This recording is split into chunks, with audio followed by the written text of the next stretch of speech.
નમસ્કાર દર્શક મિત્રો, હું હર્ષ પરમાર સહયોગ દ્વારા પ્રસ્તુત ન્યૂઝ 20 ગુજરાતીમાં આપ સૌ દર્શક મિત્રોનું હાર્દિક સ્વાગત કરું છું।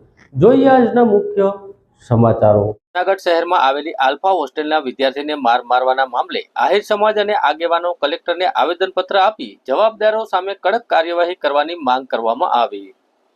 વાત કરવામાં આવે તો જૂનાગઢની આલ્ફા ઇન્ટરનેશનલ સ્કૂલના હોસ્ટેલના ધોરણ 12 સાયન્સમાં અભ્યાસ કરતા ઉપલેટાના એક આહિર સમાજના વિદ્યાર્થી પર થયેલા હુમલા અને મારામારીની ઘટનાને વખોડી કાઢવા માટે કલેક્ટર કચેરી ખાતે આવેદનપત્ર સુપ્રત કરવામાં આવ્યું। આવેદનપત્રમાં હુમલા માટે જવાબદાર સંચાલકોને વિદ્યાર્થીઓ સામે કડક કાર્યવાહી કરવાની માંગ કરવામાં આવી હતી। આ ઘટનાની ગંભીરતાને ધ્યાનમાં રાખીને આહિર સમાજ અને અન્ય સમાજના આગેવાનો, ભાઈઓ, બહેનો અને યુવાનો મોટી સંખ્યામાં એકઠા થઈ કલેક્ટરને આવેદનપત્ર આપવામાં આવ્યું હતું અને વાત કરવામાં આવી હતી કે આવી ગંભીર ઘટના ભવિષ્યમાં ન બને અને તાત્કાલિક પગલાં ભરવા અત્યંત જરૂરી છે। આવેદનપત્રમાં મુખ્યમંત્રી અને રાજ્યના ગૃહમંત્રીને સંબોધનને રજૂઆત કરવામાં આવી હતી અને આવેદનપત્ર આપવા માટે આગેવાનોએ જણાવ્યું હતું કે આ ઘટના સામે પગલાં લેવામાં આવે, નહીં આવે તો આવતીકાલે અન્ય વિદ્યાર્થીઓ પણ આવી હિંસાનો ભોગ બનશે। તેથી આવા બનાવો શરૂઆતથી ડામી દેવામાં આવે અને તેની સામે કડકમાં કડક કાર્યવાહી કરવામાં આવે તેવી આહિર સમાજ અને આગેવાનો દ્વારા માંગ કરવામાં આવી હતી। અમને ખ્યાલ છે અને ઓલરેડી આ આવેદનનો કોઈ એવો મતલબ નથી કે તમારી કામગીરી કે પોલીસની કામગીરી નબળી છે, એવું નથી। તમે ઓલરેડી તમારી સારી કામગીરી છે, પણ અમારે સમાજ લેવલે હોય અથવા તો ક્યાંક ને ક્યાંક એક જાગૃત નાગરિક તરીકે અથવા તો વાલીઓ તરીકે જે વધારાની માહિતીઓ અમને આપવાની લાગી એવા માટેથી આપની જાણ માટે ખાસ દીકરાના પપ્પા છે। જૂનાગઢના ભવનાથમાં આવેલું ગિરનાર રોપવે ત્રીજા દિવસે પણ બંધ રહ્યો। પ્રવાસીઓની મુશ્કેલીમાં વધારો થયો। વાત કરવામાં આવે તો જૂનાગઢના ગિરનાર પર્વત પર આવેલો રોપવે આજે ત્રીજા દિવસે પણ બંધ રહ્યો હતો। ભારે પવન અને વરસાદની પરિસ્થિતિને કારણે રોપવેના સંચાલન સુરક્ષાના કારણેસર અટકાવવામાં આવ્યું હતું, જેને લઈને પ્રવાસીઓમાં ભારે મુશ્કેલીનો સામનો કરવો પડ્યો હતો। છેલ્લા 2 દિવસથી હવામાન ખરાબ હોવાના કારણે રોપવે બંધ છે। તંત્ર દ્વારા પરિસ્થિતિને સામાન્ય ન થાય ત્યાં સુધી સેવાઓ ફરી શરૂ ન કરવાનો નિર્ણય કરવામાં આવ્યો હતો। રોપવે બંધ રહેવાથી ગિરનારની યાત્રા કરવા આવેલા અનેક પ્રવાસીઓ સીડીના સહારે યાત્રા કરવી પડી હતી। રોપવેના સંચાલકે જણાવ્યું હતું કે પ્રવાસીઓની સુરક્ષા સર્વોપરી છે। જ્યાં સુધી હવામાન વિભાગ દ્વારા વાતાવરણ અનુકૂળ નહીં થાય ત્યાં સુધી રોપવે ચાલુ કરવામાં નહીં આવે। પવનની ગતિ ઓછી ન થાય ત્યાં સુધી રોપવેની સેવા બંધ રહેશે। પરિસ્થિતિ સામાન્ય થશે તો તરત જ પ્રવાસીઓ માટે સેવા પૂર્વત શરૂ કરવામાં આવશે। આમ આદમી પાર્ટીના નેતા રેશમાબેન પટેલે કાળી પટ્ટી બાંધીને મહિલા સુરક્ષામાં નિષ્ફળ ગૃહમંત્રી હર્ષ સંઘવીનું રાજીનામું માંગ્યું। વાત કરવામાં આવે તો આમ આદમી પાર્ટીના રેશમાબેન પટેલે કાળી પટ્ટી બાંધીને મહિલા સુરક્ષામાં નિષ્ફળ ગૃહમંત્રી હર્ષ સંઘવીનું રાજીનામું માંગ્યું હતું। આપ નેતા રેશમાબેન પટેલે જણાવ્યું હતું કે ગુજરાત ગૃહમંત્રી ગુજરાતની દીકરીઓની સુરક્ષા કરવામાં નિષ્ફળ છે। પોતાના જ વિસ્તારમાં 221 બળાત્કારની છેડતીના 92 કેસ નોંધાયા છે।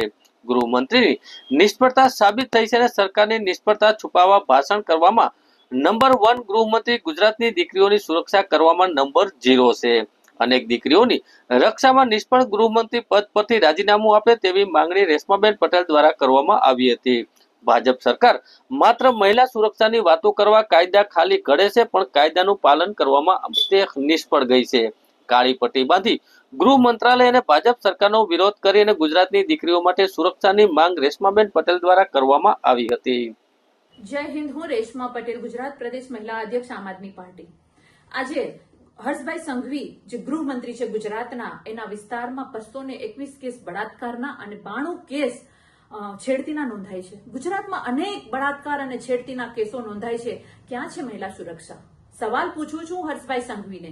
જે હર્ષભાઈ સંઘવી ભાજપ સરકારની નિષ્ફળતાને દબાવવા માટે, ભાજપ સરકારની નિષ્ફળતાને ઢાંકવા માટે મોટા અને સારા ભાષણો કરવામાં નંબર 1 ગૃહમંત્રી આજે ગુજરાતની સુરક્ષા માટે નંબર 1 ક્યારે બનશે? મહિલાઓ, દીકરીઓની સુરક્ષા માટે નંબર 1 ક્યારે બનશે આ ગૃહ ખાતું? એ સવાલ હું પૂછી રહી છું। મને દુઃખ એ વાતનું છે કે કાયદાઓ ઘડાઈ જાય છે, પણ કાયદાઓનું પાલન કરવામાં ગૃહ મંત્રાલય સદંતર નિષ્ફળ છે।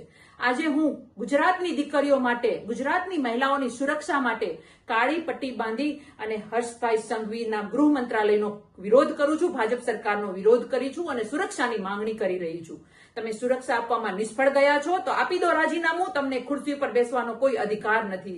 ગુજરાતમાં દીકરીઓ પીંખાઈ રહી છે. કેટલાય કેસ એવા છે જે છાપે ચડે છે, જે ચોપડે નોંધાય છે, અને કેટલાય કેસ તો એવા છે કે જે એમને દબાવાઈ જાય છે. મારે એટલું ગૃહમંત્રીને કહેવું છે કે તમે આ ખુરશી ઉપર બેસવાને લાયક નથી.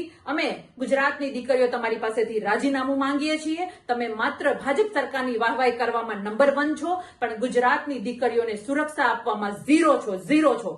આ વાત સ્પષ્ટ સાબિત થાય છે તમારા આંકડાઓ જોઈને. એટલે અંતમાં એટલું જ કહેવું છું કે રાજીનામું આપી દો અને ગુજરાતની દીકરીઓની સુરક્ષા માટે યોગ્ય વ્યક્તિને સ્થાન આપો અને સુરક્ષા અમારી કરો, એટલી મારી વિનંતી છે. દિલ્હીમાં કોન્ટ્રાક્ટર અને સરકારી નોકરી આપવાના બહાને લાખો રૂપિયાની છેતરપિંડી કરનાર બંટી બબલીની જોડી અમદાવાદથી ઝડપાઈ. જૂનાગઢના જોશીપરામાં રહેતા તબીબ પતિ અને પત્ની દિલ્હીના હાઈવે કોન્ટ્રાક્ટર અને સરકારી નોકરી આપવાના બહાને રૂપિયા 49.34 લાખની વધુ છેતરપિંડી આચરવાનું ઠગ દંપતીની બી ડિવિઝન પોલીસે અમદાવાદથી ઝડપી પાડ્યા છે.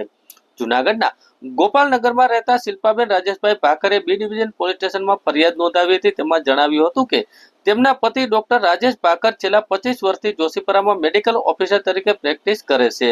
2023માં ધોરાજીના સુરેશભાઈ સાથે મૂળ આકોલવાડીના અમદાવાદના નિકોલમાં રહેતા રવિ ઉર્ફે રોહિત હરિભાઈ ચોવટિયા અને તેમની પત્ની પ્રજ્ઞા ડોક્ટર રાજેશભાઈ હોસ્પિટલમાં આવ્યા હતા.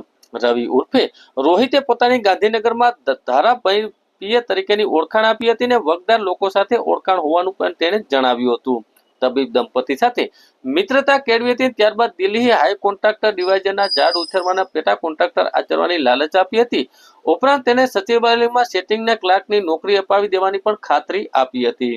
જેના માટે 10 લાખ રૂપિયા આપવા પડશે તેવું કહ્યું હતું ને રવિ અને તેની પત્ની પ્રજ્ઞાએ મોટી વાતો કરી વિશ્વાસમાં લઈ લેતા ભાકર દંપતીએ કુલ 49.34 લાખ રૂપિયા આપ્યા હતા. જોકે થોડા સમય પછી રવિ ઉર્ફે રોહિતે ક્લાર્ક તરીકેનો પગાર પેટે 73,500 રૂપિયા આપ્યા હતા. પરંતુ ન તો દિલ્હીનો કોન્ટ્રાક્ટર અપાવ્યો કે ન તો સરકારી નોકરીમાં ઓર્ડર આપ્યા. વારંવાર રજૂઆત કરવા છતાં રવિ અને પ્રજ્ઞા બાકીના રૂપિયા 49.34 પરત આપ્યા નહોતા. આખરે શિલ્પાબેન છેતરપિંડીની ફરિયાદ નોંધાવતા બી ડિવિઝન પોલીસે તાત્કાલિક કાર્યવાહી કરી અમદાવાદ ખાતેથી બંટી બબલીની જોડીને ઝડપી પાડી હતી. પોલીસે બંને આરોપીની ધરપકડ કરી વધુ કાયદેસરની કાર્યવાહી હાથ ધરવામાં આવી છે.